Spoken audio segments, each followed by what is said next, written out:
Good morning, students. Today we will start the next chapter, that is the that is the plant kingdom.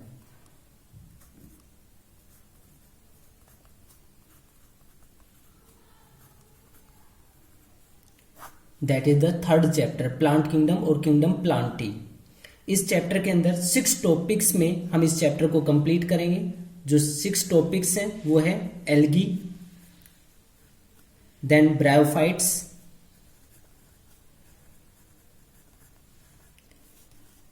after bryophytes that is pteridophytes,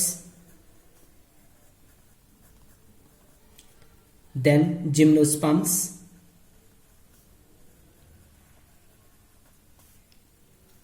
angiosperms,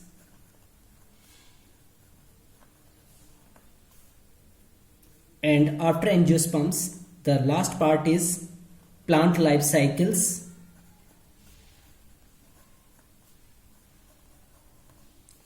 and alternation of generations.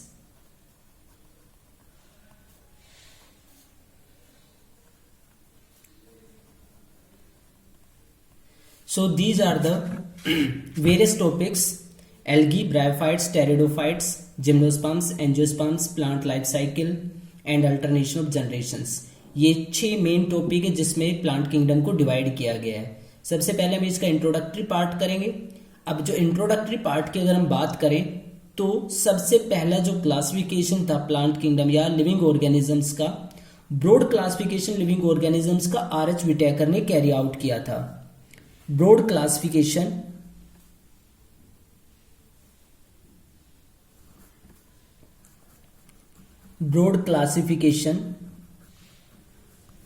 Of living organisms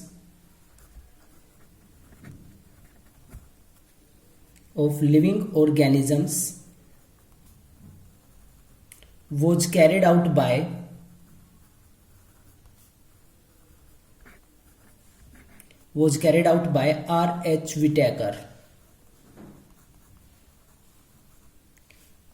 R.H. Whitaker in 1969. R.H. Whitaker ने, जो हम पहले भी पढ़ चुके हैं, broad classification का मतलब होता है मेन यानी कि बड़े बड़े ग्रुप के अंदर ऑर्गेनिजम्स को डिवाइड करना. तो जो ब्रॉड क्लासिफिकेशन है लिविंग ऑर्गेनिजम्स का वो आर.एच. विटेकर ने किया था 1969 में. उन्होंने जितने भी लिविंग ऑर्गेनिजम्स थे उनको 5 मेन किंगडम्स के अंदर डिवाइड किया था. अब जो 5 किंगडम है वो है, first one is Monera, second protista, third fungi, fourth Plantae and fifth animalia. तो ये 5 किंगडम थे जिसमें आर.एच. विटेकर ने सभी लिविंग ऑर्गेनिजम्स को डिवाइड किया था. लेकिन सभी किंगडम्स के रिगार्ड में हमारी जो अंडरस्टैंडिंग है वो टाइम के साथ चेंज होती है. तो सेम इसी तरीके से प्लांट किंगडम के रिगार्ड में भी हमारी जो अंडरस्टैंडिंग है वो टाइम के साथ चेंज हुई है. Our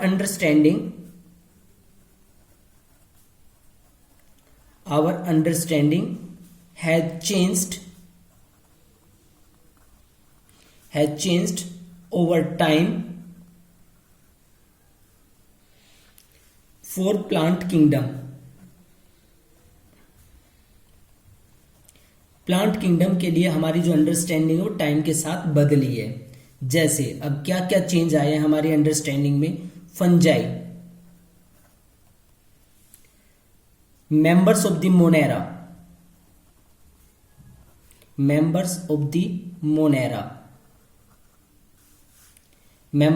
monera and protista having cell walls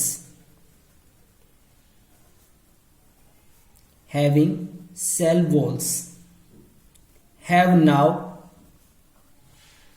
excluded from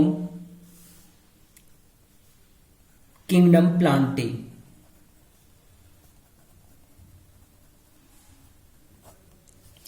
means हम पहले पढ़ चुके हैं कि फंजाई, मोनेरा या प्रोटिस्टा के बहुत सारे मेंबर्स को पहले प्लांट किंगडम में रखा गया था, कौन सा फीचर था, कॉमन फीचर था जिसके बेस पे सबको प्लांट किंगडम के अंदर रखा गया था, तो वो था प्रेजेंस ऑफ सेल वॉल। सभी के अंदर सेल वॉल प्रेजेंट होती है। इस एक कैरेक्टरिस्टिक के बेस पे सारे मेंबर्स को एक साथ प्लांट किंगडम के अंदर रख दिया गया था। लेकिन अब हमारी अंडरस्टैंडिंग चेंज हुई कि फंजाई के अंदर जो सेल वॉल होती है वो काइटिन की बनी होती है और ये हेट्रोट्रोफिक है।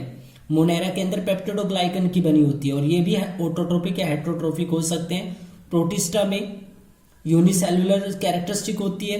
तो अब इन सारे फीचर्स को समझते हुए इन सभी मेंबर्स को प्लांट किंगडम से निकाल के दूसरी जगह पे रख दिया गया है। अब इस हिसाब से जो साइनोबैक्टीरिया जिसको पहले ब्लू ग्रीन एल्गी बोला जाता था, अब उसको हम एल्गी नहीं बोलते हैं।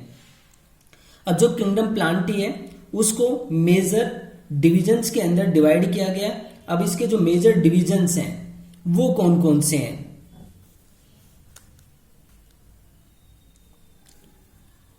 Kingdom Plantae. किंगडम प्लांटी के जो मेजर डिविजन्स हैं वो कौन कौन से हैं? तो इसके मेजर डिविजन्स में इंक्लूड होते हैं एल्गी, जिनको हम सवाल बोलते हैं, ब्रायोफाइट्स, ये इनकी इंक्रीजिंग कॉम्प्लेक्सिटी के अकॉर्डिंग है कि जैसे जैसे इनके अंदर कॉम्प्लेक्सिटी बढ़ती जाती है। Pteridophytes, then gymnosperms and ultimately in the last angiosperms. So these are the various divisions.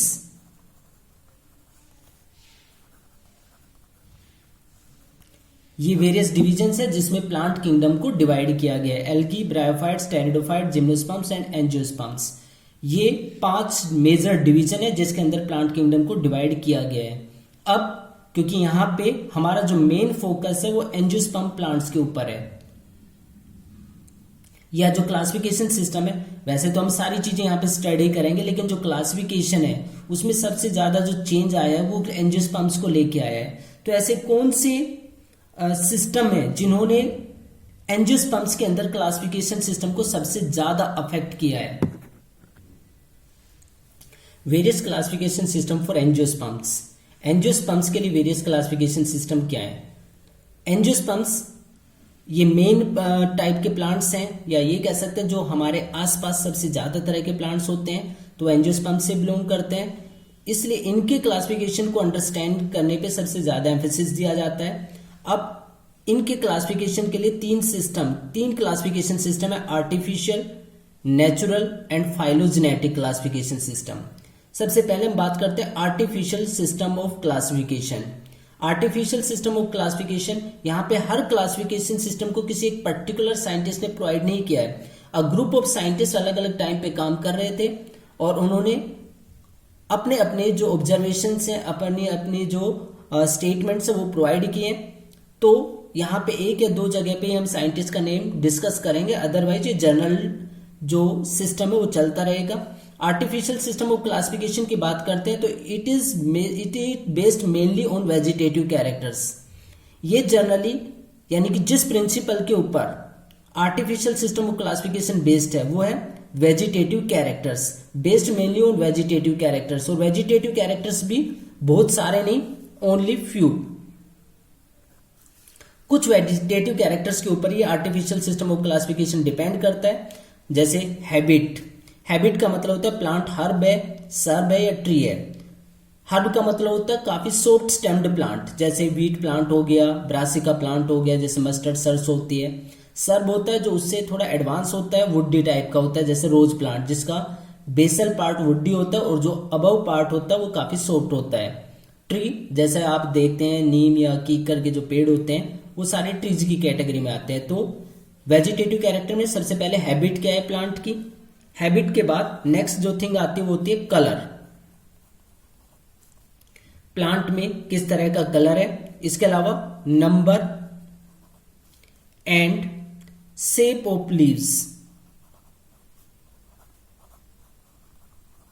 Number and shape of leaves, वैसे तो नंबर को काउंट कर पाना काफी मुश्किल होता है, लेकिन पर्टिकुलर ब्रांच के ऊपर किस तरह की अरेंजमेंट है, एक पर्टिकुलर नोड पे कितने लीव्स प्रेजेंट है, वो आसानी से काउंट किए जा सकते हैं। तो नंबर एंड शेप, किस तरह की शेप है लीव्स की, ये काफी इंपॉर्टेंट फैक्टर होते हैं जो वेजिटेटिव कैरेक्टर्स को रिप्रेजेंट करते हैं। वेजिटेटिव कैरेक्टर्स के अलावा जो और दूसरे कैरेक्टर इसमें इंक्लूड है वेजिटेटिव कैरेक्टर से रिलेटेड, यानी कि पहला तो वेजिटेटिव कैरेक्टर हो गया, दूसरा एक और कैरेक्टर जिसके ऊपर ये बेस्ड होता है, that is the androecium structure. Androecium structure. अब एंड्रोसियम क्या होता है, ये 10th क्लास में आपने पढ़ा होगा हाउ डू ऑर्गेनिजम्स रिप्रोड्यूस, उसमें कि एंड्रोसियम जो होता है वो मेल सेक्स ऑर्गन होता है फ्लावरिंग प्लांट का या फ्लावर का, मेल सेक्स ऑर्गन, इसको हम एंड्रोसियम बोलते हैं। तो एंड्रोसियम स्ट्रक्चर भी कंसिडर किया जाता है आर्टिफिशियल सिस्टम ऑफ क्लासिफिकेशन में, प्लांट्स को क्लासिफाई करने के लिए। एंड्रोसियम स्ट्रक्चर को क्लासिफिकेशन सिस्टम में इंक्लूड किया था लिनियस ने। लिनियस वही पर्सन है जिसने बायनोमियल नोमेनक्लेचर दिया था, यानी कि साइंटिफिक नेमिंग के लिए प्रिंसिपल प्रोवाइड किया था। अब जो आर्टिफिशियल सिस्टम ऑफ क्लासिफिकेशन है इसकी कुछ ड्रॉबैक्स हैं, इसके अंदर कुछ कमी है जिसकी वजह से बाद में इसको डिस्कार्ड करके नेचुरल क्लासिफिकेशन सिस्टम की जरूरत पड़ी। तो अब इसके ड्रॉबैक क्या है, that is the disadvantages.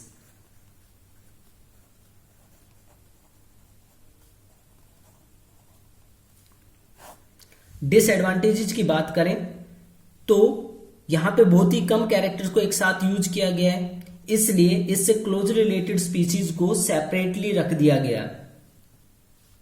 They separated closely related species, closely related species because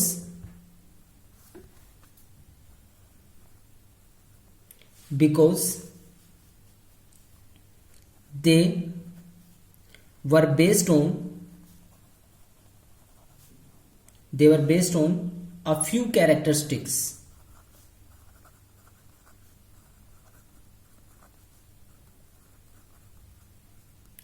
क्योंकि ये जो क्लासिफिकेशन सिस्टम था ये बहुत ही कम कैरेक्टर्स के ऊपर डिपेंड था, इस वजह से जो क्लोज रिलेटेड स्पीसीज थी वो भी अलग अलग ग्रुप में चली गई। तो एक डिसएडवांटेज तो इसका ये बनता है। Second, this system give equal weightage, this system gave equal weightage to vegetative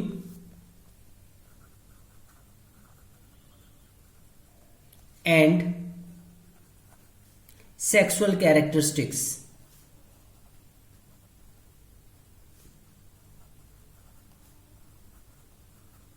It gives equal weightage to vegetative and sexual characteristics, and it is not acceptable. And it is not acceptable because vegetative characteristics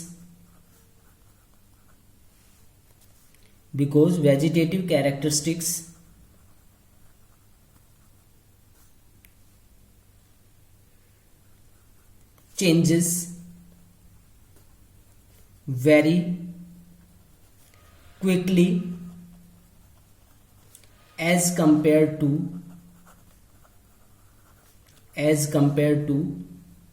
sexual characteristics.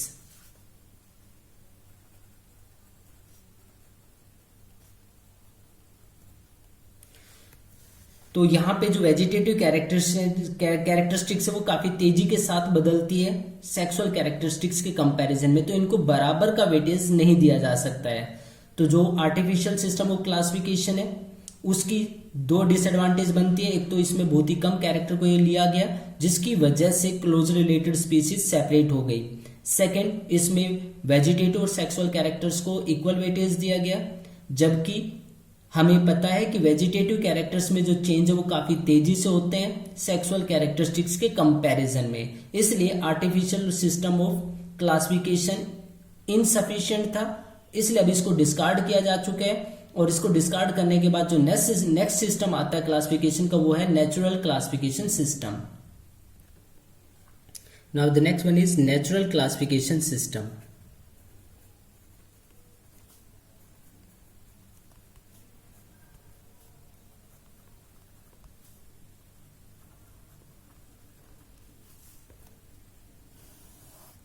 Natural classification system.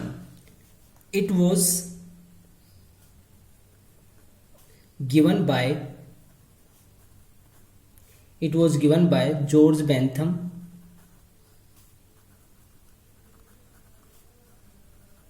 It was given by George Bentham and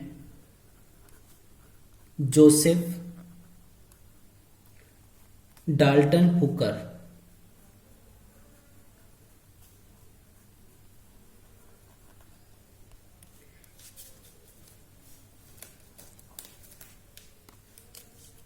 George Bentham and Joseph Dalton Hooker, इन लोगों ने natural system of classification provide किया था angiospermic plants के लिए. अब जो ये सिस्टम है ये किन कैरेक्टरिस्टिक्स के ऊपर बेस्ड है? This classification system based on first external features,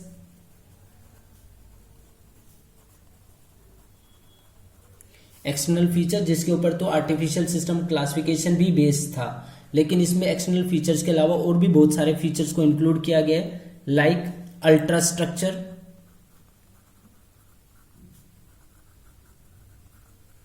ultra structure का मतलब होता है जो माइक्रोस्कोपिक स्टडी की जाती है.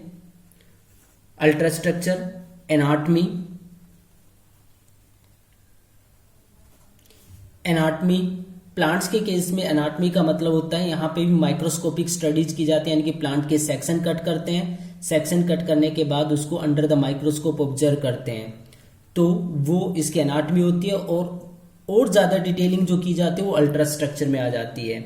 इसके अलावा फोर्थ फीचर यहाँ पे जो कंसिडर किया गया था, एम्ब्रियोलॉजी. एम्ब्रियोलॉजी का मतलब होता है स्टडी ऑफ एम्ब्रियो, यानी कि जाइगोट से जो एम्ब्रियो बनता है उसकी स्टडी को करना. वो भी फीचर कंसीडर किया गया कि एम्ब्रियो किस तरीके से बनता है. एम्ब्रियो के बाद जो नेक्स्ट फीचर यूज किया गया था फाइटोकेमिस्ट्री. फाइटोकेमिस्ट्री का मतलब होता है कि जो प्लांट्स हैं उनके अंदर किस तरह के केमिकल कंपाउंड प्रेजेंट होते हैं, उनकी केमिकल कंपोजिशन क्या है. तो यहाँ पे एक कैरेक्टर को ना लेके बहुत सारे कैरेक्टर्स को यूज किया गया है. अब इसी वजह से ये जो सिस्टम है क्लासिफिकेशन का, ये सिंपल भी है और काफी ज्यादा पॉपुलर मेथड भी है. That is the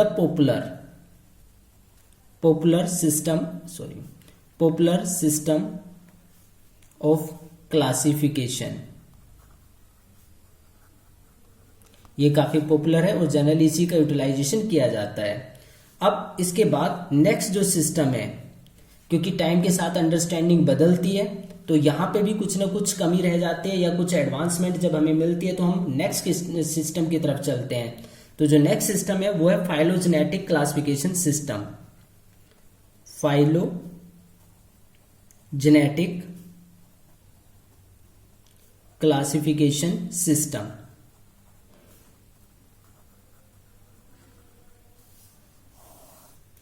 phylogenetic classification system. अब जो फाइलोजेनेटिक क्लासिफिकेशन सिस्टम है इसमें कौन सा फीचर एक्स्ट्रा ऐड किया गया? It is based on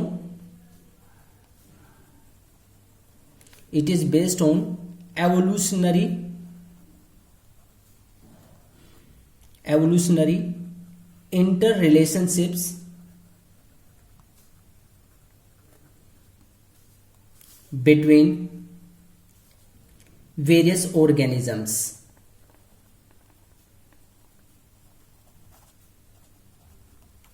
various organisms के अंदर एवोल्यूशनरी रिलेशनशिप को यहाँ पे कंसिडर किया गया है. एवोल्यूशनरी रिलेशनशिप को कंसिडर करने का मतलब है कि कौन सा ऑर्गेनिज्म किसके ज्यादा नजदीक है. इससे क्लासिफिकेशन सिस्टम को स्टडी कर पाना और क्लासिफाई कर पाना और भी आसान हो जाता है. इसके अकॉर्डिंग, यानी कि अगर हम फाइलोजेनेटिक क्लासिफिकेशन सिस्टम के अकॉर्डिंग चलते हैं तो इसके अकॉर्डिंग ये होता है, that is all members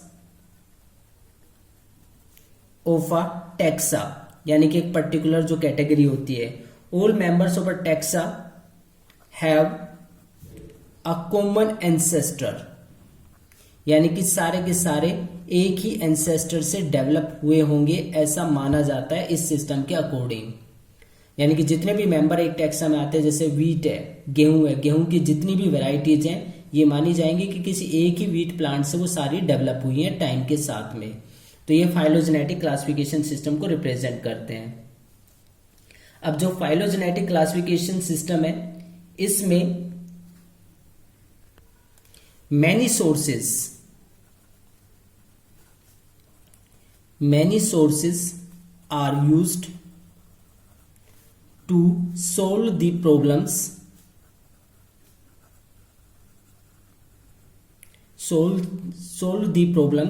in classification। Classification में जो प्रॉब्लम आती है उसको सोल्व करने के लिए बहुत सारे सोर्सेज का यूज किया जाता है, और इन सोर्सेज का यूज सबसे ज्यादा तब किया जाता है व्हेन fossils आर अनअवेलेबल। अगर हमें कोई फॉसिल्स नहीं मिलते हैं, तो फॉसिल्स ना मिलने के बाद हम कैसे डिसाइड करें कि एक पर्टिकुलर ऑर्गेनिज्म किसी दूसरे ऑर्गेनिज्म से कितना रिलेट करता है। तो वहां पे हमें दूसरे सोर्सेज की जरूरत पड़ती है उनके बीच में रिलेशनशिप को फाइंड आउट करने के लिए। अब यहाँ पे कई सारी चीजें यूज की जाती है इन रिलेशनशिप को फाइंड आउट करने के लिए। जैसे फर्स्ट है numerical taxonomy,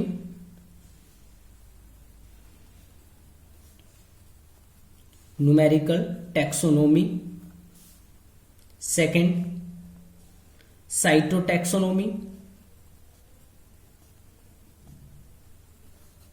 and third कीमोटैक्सोनॉमी।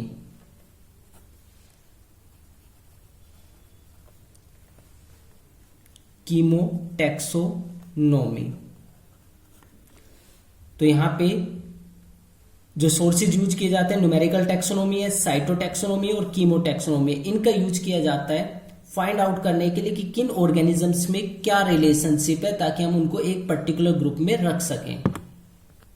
So first of all numerical taxonomy.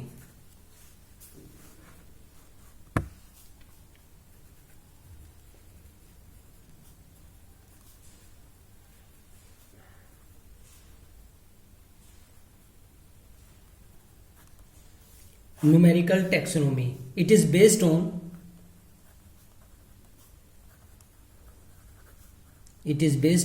all observable characteristics,